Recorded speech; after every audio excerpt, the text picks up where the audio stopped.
Hi, you're about to see a video presentation made by the death mantis shrimps. Throughout this video, we have included our own version of the Hippocratic Oath, as well as discussion about different aspects of the oath.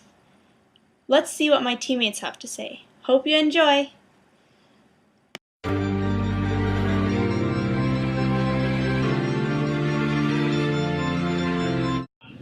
I swear by my patients, their families, and the communities to which I serve to perform my medical duties to the best of my abilities. What does that mean to you?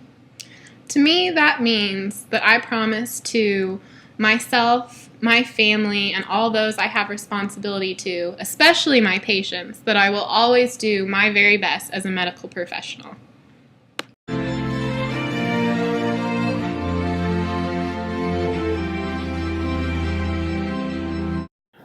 So Gina, who do you think we owe our knowledge to? I definitely think we owe our knowledge to our professors first and foremost for teaching us the basics and everything we need to know in order to go into medicine in general.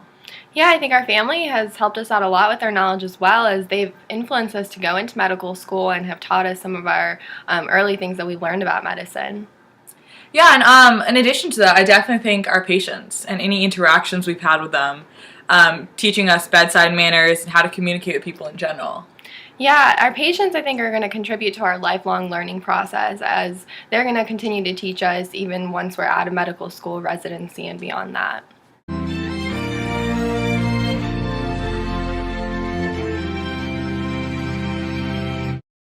My authority lies solely in my respected peers and the lives of the patients that I swear to take care of.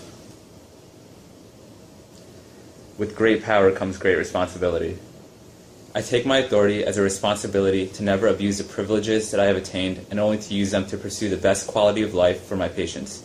And lastly, I find my supreme authority in God.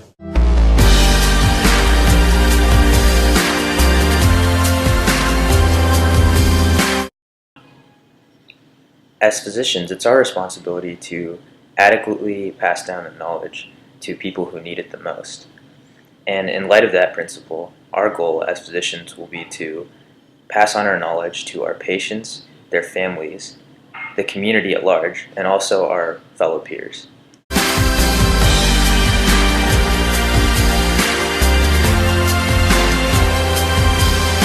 Our modern rendition of the Hippocratic Oath and the original version are very similar with regards to what rewards a physician should receive should they follow their oath. The original version talks about fame and honor among men, as well as enjoying life and art. The medical field is definitely still an honorable one, and most people go into it with the expectation of being able to enjoy life and art, meaning that they'll be able to live comfortably and they have a degree of financial security.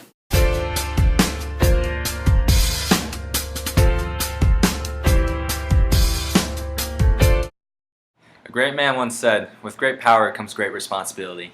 We both chose the field of medicine with the main understanding that our careers would be impactful on society, but we also must recognize that our main impact should be positive and enhance the well-being of others. And to help others, it is necessary for a physician to have a strong moral compass to be able to best determine right and wrong. And in this context, right and wrong implies the best course of action for the patient and the patient's family. And when treating the patient, physicians need to keep the patient's own moral compass in mind. If a doctor is not suited to treat the patient due to moral conflicts, the doctor must provide the patient with another qualified personnel to better handle the situation. And the real question is, would you rather die a hero or live long enough to see yourself become the villain? But of course, the real answer is, if you're in control, then you're not going fast enough. But not really.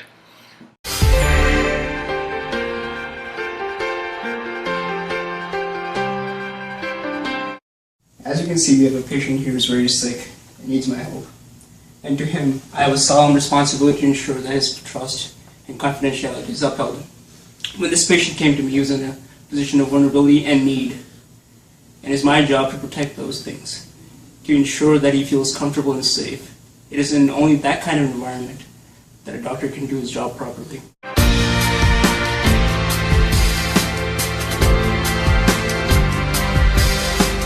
So the Hippocratic Oath could use some changes in order to better reflect modern society. The first change we would recommend is the change to "I will give no deadly medicine," as euthanasia may become legal. Also, I will not give any woman a pessary to cause an abortion. Abortion is also a hot topic that could be legal in the near future. Yes, and the Hippocratic Oath also says, "I will not cut for stone" in it, which is obviously referring to lithotomy, a practice performed by surgeons. So, that could obviously be updated. And the Hippocratic Oath, we think, like the Constitution, should be flexible and be able to be updated from time to time with changing moral issues.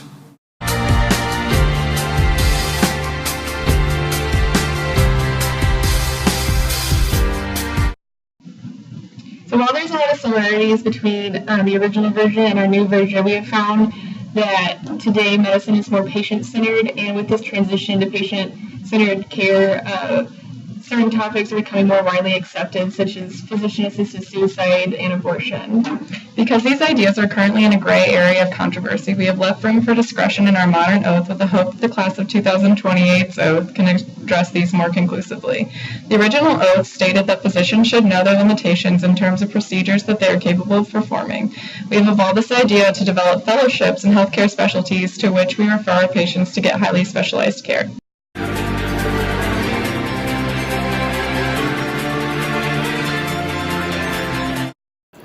I think that the importance of scientific research is held very highly by faculty and staff at UMKC, so I think that in an oath taken by UMKC students, the responsibility to serve as a liaison between the public and the scientific field is very important.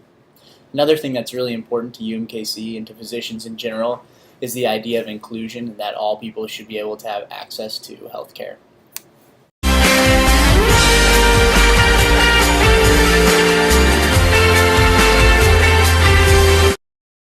Hey guys, I was wondering, what happens if you fulfill your oath as a physician?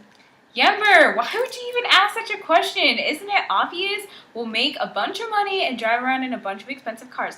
We all know that, come on. Oh, okay. Is that why you guys came to UMKC?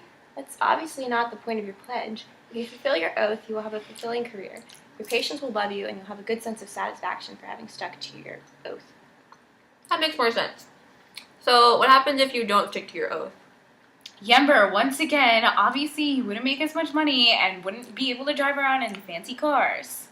The State Board of Healing Arts will probably take away your license. Even if you get to keep it, you won't have a healthy relationship with your patients or your coworkers.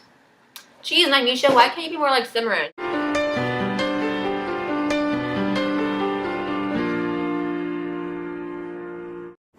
One of the most important responsibilities of physicians is professionalism. For physicians, the school can be challenging because doctors need to strike the perfect balance between being professional and being personal. For me, professionalism is the art of presenting yourself as a dependable and knowledgeable individual, especially in a situation in which you rely on others to trust you.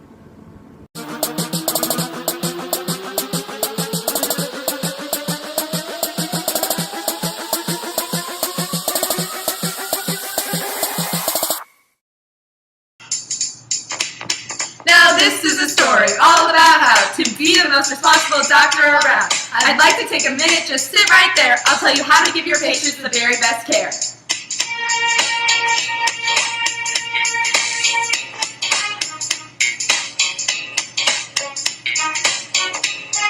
In Casey, Missouri, here to stay at the hospital where you'll spend most of your days. Checking on patients, confidential and cool, following Hippocratic #1 rule. You'll give up your time and you'll strive to be good because you want to treat your people in your neighborhood. With even one little call from your patient, you're scared because you're trying to treat your patients with very genuine care. Hippocrates! Hippocrates!